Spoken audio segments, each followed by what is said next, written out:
Assalamualaikum warahmatullahi wabarakatuh. Kembali lagi dengan saya Michael di channel Indonesian Horror Story. Hari ini saya akan membawakan cerita dari seorang yang bernama Dinda. Dinda ini adalah seorang yang bekerja di suatu bioskop. Seperti bioskop-bioskop lainnya, bioskop Dinda bekerja ini berada pada suatu mall. Dia sudah bertahun-tahun bekerja di bioskop tersebut. Ia juga kerap kali mendapatkan shift paling malam atau shift yang midnight.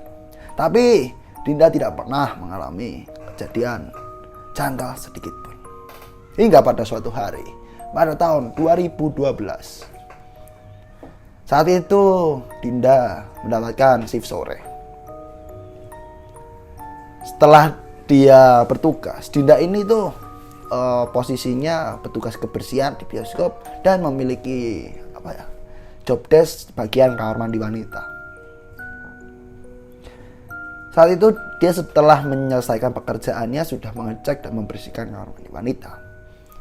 Penonton pun pada saat itu cukup sepi sehingga dia beristirahat. Dia melihat dari kejauhan ada seorang pengunjung sedang berbicara begitu seriusnya dengan seorang satpam. Karena penasaran dan mungkin bosan, Dinda menghampiri pengunjung tersebut untuk mengetahui apa yang ia bicarakan. Pengunjung tersebut terlihat sedang menunjukkan layar HP-nya kepada si satpam tersebut. Dinda menghampiri dengan perlahan dan mencoba mengamati percakapan mereka. Si satpam tersebut mengatakan kepada Dinda untuk melihat apa yang ditunjukkan oleh pengunjung tersebut. Ternyata pengunjung tersebut di layar HP-nya itu sedang menunjukkan sebuah fotonya, sedang foto selfie di suatu ruangan yang berkaca. Setelah diamati, ruangan tersebut dikenali oleh si Dinda. Ruangan tersebut adalah kamar mandi wanita bioskop di mana ia bekerja. Setelah itu, si satpamnya mengatakan kepada si Dinda, "Coba kamu perhatiin fotonya." Diamati lagi foto tersebut oleh si Dinda. Dan ternyata di foto tersebut terlihat pengunjung tersebut sedang mengambil foto selfie membelakangi si cermin, dan di cermin terlihat ada seseorang yang lain. Orang yang itu sedang menghadap cermin mengenakan pakaian hijau. Fotonya agak blur tapi Dinda masih bisa melihat bahwa sosok tersebut benar-benar ada di foto tersebut. Fotonya hanya jelas sampai bagian badan. Di bagian kakinya tidak bisa diamati oleh Dinda karena begitu blur. Pengunjung tersebut lantas mengatakan bahwa ia yakin waktu itu ia benar-benar sendiri di kamar mandi. Ia menyadari foto itu ada yang janggal itu 2 hari kemudian. Saat dia sedang melihat-lihat galerinya, dia melihat foto tersebut. Dia baru sadar ada sosok yang lain ikut dia foto. Dinda yang baru pertama kali mengalami kejadian mistis di tempat kerjanya ini cukup shock. Karena sudah bertahun-tahun lamanya ia bekerja, ia tidak pernah sekalipun menemui atau mendengar ada kejadian yang janggal. Jadi, kejadian tersebut cukup membuat Dinda ini takut. Hari terus berlalu, Dinda belum pernah menemukan kejadian-kejadian mistis atau menyeramkan di tempat kerjanya. Hingga pada satu hari, Dinda ini mendapatkan shift sore hingga shift closing. Saat jam sudah menunjukkan pukul 9 malam, Dinda ini bertugas untuk mengecek kondisi kamar mandi.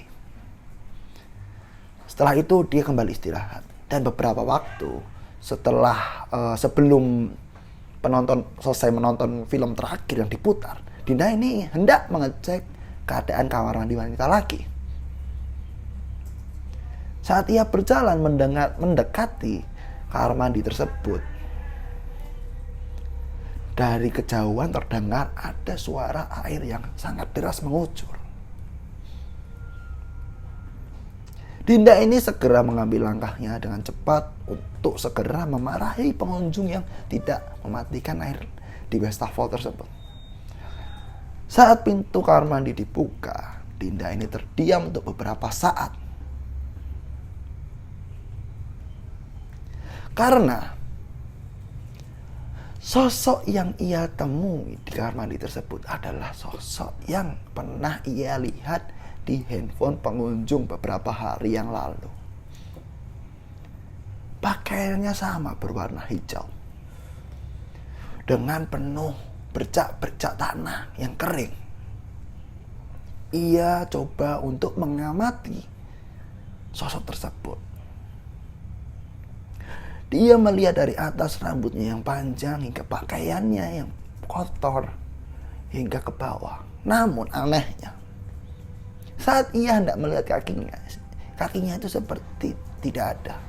Bisa dikatakan sosok tersebut seperti melayang. Sosok tersebut sedang membasuh mukanya dengan air yang masih mengucur memenuhi wastafel. Dinda ini hendak berteriak, hendak lari, hendak meninggalkan sosok tersebut, namun tidak bisa. Ia dipaksa untuk melihat sosok tersebut yang sedang membasuh wajahnya. Dinda ini bingung harus bagaimana. Untuk memejamkan matanya pun ia tidak bisa. Ia hanya bisa membatin doa-doa yang ia masih ingat. Beberapa saat ia terpatung melihat sosok tersebut. Sosok tersebut tiba-tiba berhenti membasuh wajahnya. Ia mendongakkan wajahnya dan menghadap cermin. Di situ Dinda dipaksa untuk melihat wajahnya dari cermin. Diperhatikanlah wajah sosok tersebut. Namun Dinda dikejutkan lagi. Ternyata sosok tersebut tidak memiliki mata, hidung, ataupun mulut. Sosok tersebut seolah-olah wajahnya itu rata, tidak memiliki apapun di wajahnya. Disitulah Dinda ini mulai bisa menggerakkan badannya dan berteriak. Dan dia muntah saat itu. Setelah dia muntah, dia tidak lagi mengingat atau pandangannya itu langsung menghitam seketika. Ia tiba-tiba tersadar sudah berada di ruang kebersihan bersama dua orang rekannya yang laki-laki. Kata temannya itu, Dinda ditemukan sedang terpingsan di kamar mandi wanita sendirian. Dinda ini ditemukan karena saat sudah mulai tutup bioskopnya, Dinda ini tidak kunjung keluar, tidak bisa ditemukan temannya. Saat dicek di kamar mandi, Dinda sudah ditemukan pingsan. Dinda menceritakan perihal apa yang ia lihat. Perihal ada sosok bermanakan pakaian hijau kotor penuh dengan bercak-bercak tanah dan wajah yang rata. Dua temannya pun terkaget karena mereka berdua sama sekali tidak mengetahui ada hal-hal seperti itu di tempat ia kerja. Tak lama ada salah satu satpam yang cukup senior yang bekerja di mal tersebut datang.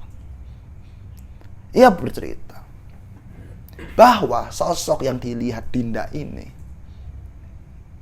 memiliki sejarah dari pembangunan mal tersebut. Sosok tersebut adalah salah satu istri pekerja bangunan yang dulu membangun mal ini. Ia datang menghampiri suaminya untuk memberinya bekal makan siang. Namun naas, saat ia mencari suaminya, ia tertimpa material.